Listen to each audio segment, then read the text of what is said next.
The Christmas tree lights twinkled mockingly as my family tore into me, their words sharper than the expensive silverware laid out for our annual holiday dinner. Still working at that investment firm, Sofia? My sister Diana smirked, adjusting her designer watch, a gift from her surgeon husband. What are you, some kind of secretary? I took a slow sip of wine, reminding myself that I owned the vintage they were drinking. Not that they knew that. Portfolio manager, actually. Oh, honey, my mother sighed, exchanging knowing looks with my father. When are you going to do something meaningful with your life? Look at Diana, chief of cardiology at 35. And Marcus is making partner at his law firm next month. My brother Marcus laughed, cutting into his prime rib. Someone has to push papers around, Mom. Not everyone can save lives or argue cases.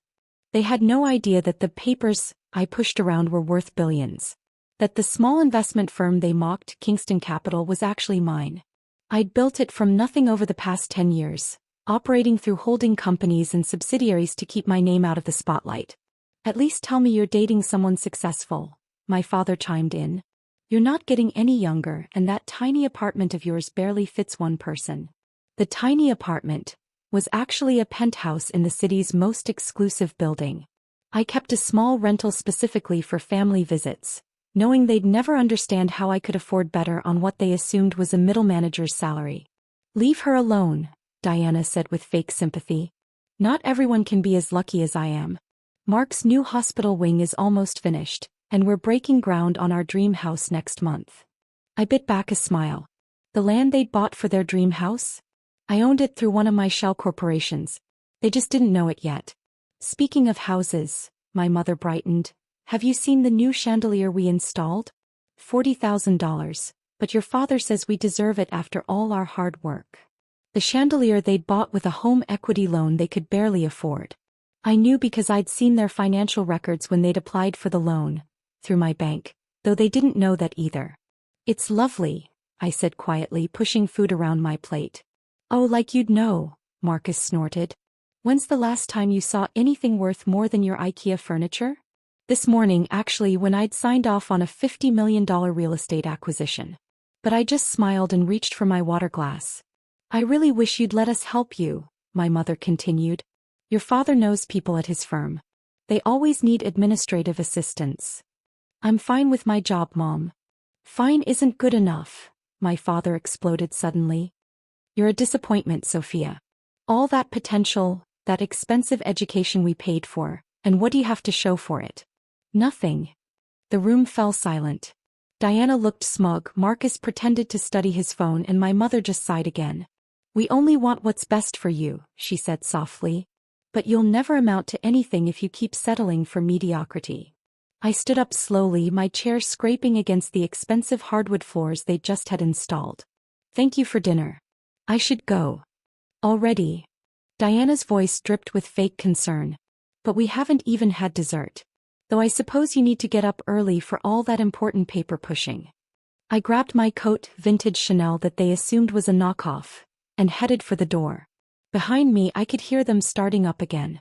Such a waste, my father muttered. Did you see what she was wearing? Diana laughed. That bag is definitely fake. We failed her somehow, my mother's voice carried. She just doesn't understand ambition. I closed the door behind me, stepping into the crisp December night. My driver, Thomas, was waiting with the car. Not the modest Uber they thought I'd called, but my private Mercedes. Rough night, Miss Kingston? He asked, opening the door.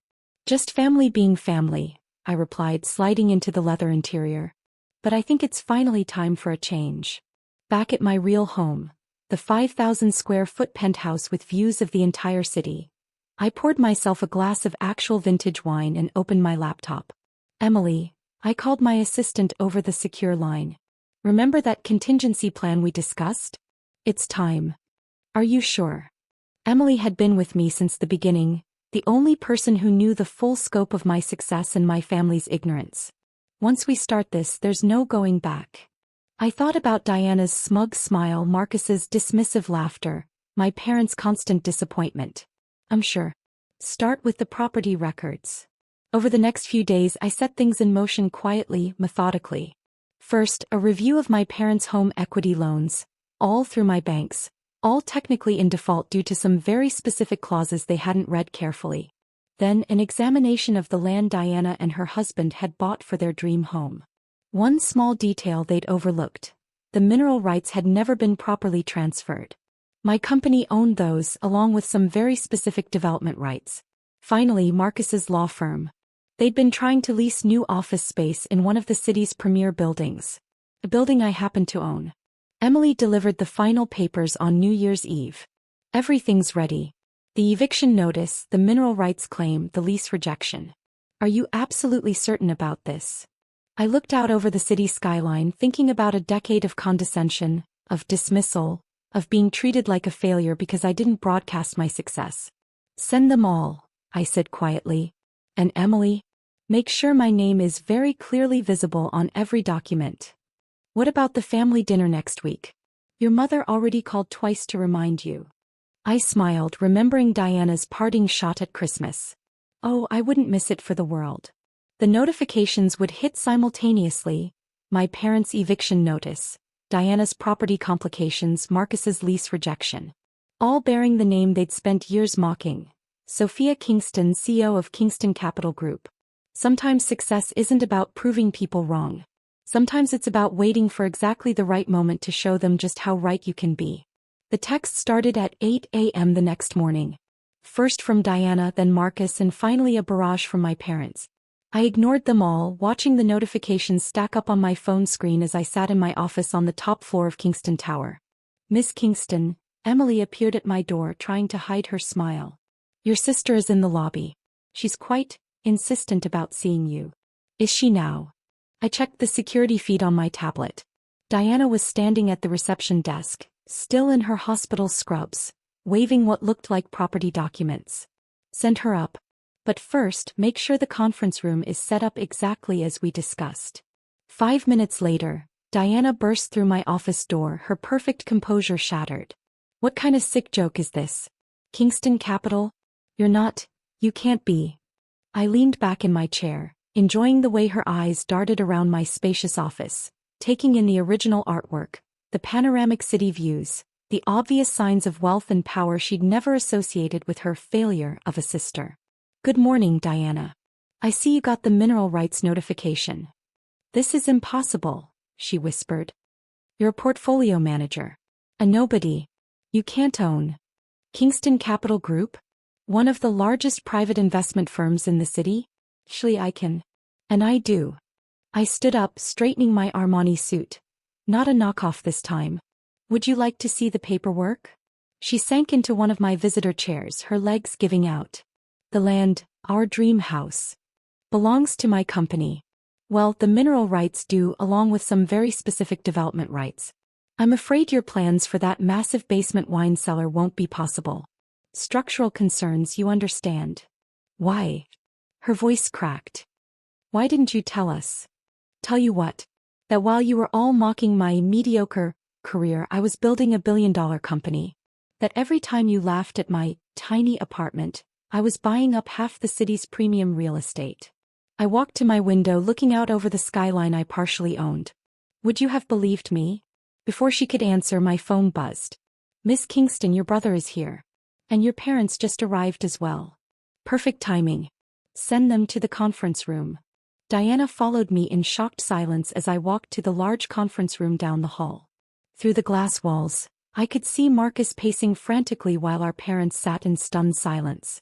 I pushed open the door, Emily following with a stack of folders. Good morning, everyone. I assume you all got my notices. Sofia, what is the meaning of this? My father stood up, trying to summon his usual authority. Some company called Kingston Capital is threatening to evict us, and Marcus's firm lease was rejected, and now Diana's property. Not some company, I corrected him. My company. The silence was absolute. Marcus stopped pacing. My mother's hand flew to her throat, clutching her pearls, probably purchased with that home equity loan I was now calling in. That's not possible, Marcus stammered. You're just a paper pusher? I smiled. A disappointment? Failure? Please choose any of the words you've used over the years. I've kept a list. I nodded to Emily, who began distributing folders. Inside you'll find detailed documentation of my ownership of Kingston Capital Group, along with specific information about your individual situations. My mother opened her folder with trembling hands. The house, our loans, are in default, I finished. Those clever refinancing terms you didn't read carefully? My banks are exercising their rights to call in the full amount. Immediately. Your banks. My father's face had gone pale. Kingston Financial is a subsidiary of my company. Along with Kingston Real Estate, which owns your building, Marcus's potential office space, and yes, the mineral rights to Diana's dream house location. You can't do this, Diana whispered. We're family. I laughed, the sound sharp in the quiet room. Family? Like when you called my career worthless at Christmas. Or when you mocked my fake designer clothes. Or perhaps like every time you reminded me I'd never amount to anything. We were trying to motivate you, my mother pleaded. No, you were trying to control me. To force me into your narrow definition of success. I sat at the head of the conference table, my table in my building in my company. But here's what you never understood. I didn't need your approval. I didn't need your connections. I built all of this myself while you were too busy looking down on me to notice.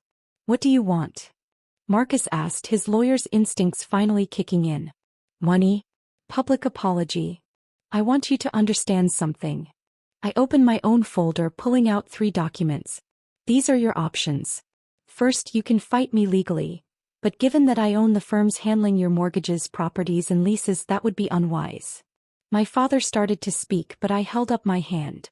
Second, you can accept my terms. New loans at market rates, no special treatment. You'll keep your homes and projects, but you'll pay what everyone else pays. No more living beyond your means on questionable credit. And the third option? Diana's voice was barely audible. You can refuse both offers, in which case the evictions and restrictions stand. Your choice. My mother burst into tears. How can you do this to us? After everything we've done for you? Everything you've done for me? I stood up slowly. Let's be clear about something. You paid for my education, yes. But every success I've had, every dollar I've earned, every bit of respect I've garnered in this industry, I did that myself. While you were all busy bragging about your accomplishments, I was quietly building an empire. I walked to the door, then turned back. You have 24 hours to decide. Emily will show you out. Sofia, wait, Diana called after me. The family dinner next week. Oh, I'll be there, I smiled. In fact, I'm looking forward to it. I have a few more surprises to share. Back in my office, I watched through the security feed as they left the building, looking shell-shocked and small. Emily brought me coffee. That went well. Though I suspect the family dinner will be interesting. It certainly will. I took a sip, enjoying the imported blend they'd never know the cost of. Especially when they learn about Phase 2. You're still going forward with the hospital acquisition? I nodded. Diana's husband's hospital was struggling financially. They just didn't know yet that Kingston Medical Holdings had been buying up their debt. And Marcus's law firm? Their biggest client signed with us yesterday. Exclusive contract. Emily shook her head, smiling. You've thought of everything. They taught me well, I said, watching my family's expensive cars pull away from my building. Always be thorough. Always plan ahead. Always aim for success. Just not the kind of success they expected. No, I agreed. Something much better. Over the next week, my family tried everything. Calls, emails, even showing up at my fake apartment. I ignored them all, working on the final details of my plan. The family dinner was set for Sunday night. This time I arrived in my own car. A Bentley that cost more than their houses combined. Wore my real clothes, carried my real handbag. No more hiding. My mother opened the door, her smile strained. Sofia, you came. Of course.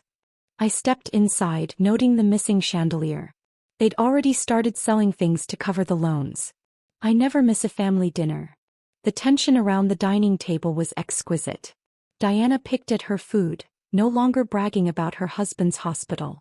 Marcus kept checking his phone, probably watching his firm's stock price fall. My parents tried to maintain their dignity, but the strain showed in every forced smile. So, my mother finally broke the silence. We've discussed your terms. And we'll accept them, my father said quietly. The market rate loans, the new property terms. Everything. I took a slow sip of wine. My wine from my vineyard. Good choice. The paperwork will be ready tomorrow. But why? Diana burst out. Why build all this in secret? Why let us think that I was a failure? I finished for her. Because you needed to show me who you really were. And you did, every Christmas, every family dinner, every time you looked down on what you thought was my mediocre life. We're still family, my mother tried. Yes, we are. And now we all know exactly where we stand. I stood up, smoothing my dress. Oh, and Diana, tell Mark to expect some changes at the hospital. Kingston Medical Holdings just acquired controlling interest. Her face went white. You didn't. I did. And Marcus? Your firm's biggest client didn't just happen to leave. They're my client now. Have been for years. This is revenge, my father said quietly. No, I corrected him. This is business. You taught me to succeed at any cost, remember? I just succeeded differently than you expected. I walked to the door, then turned back one last time. Next family dinner will be at my real home. The penthouse at Kingston Tower. Now you'll finally see how much your disappointment really achieved. As I drove away, I thought about all the Christmases, all the dinners, all the times they'd made me feel small. Now they knew the truth. That their greatest failure had become their biggest success story. Sometimes the best revenge isn't proving people wrong. It's letting them prove themselves wrong, then showing them exactly what they missed.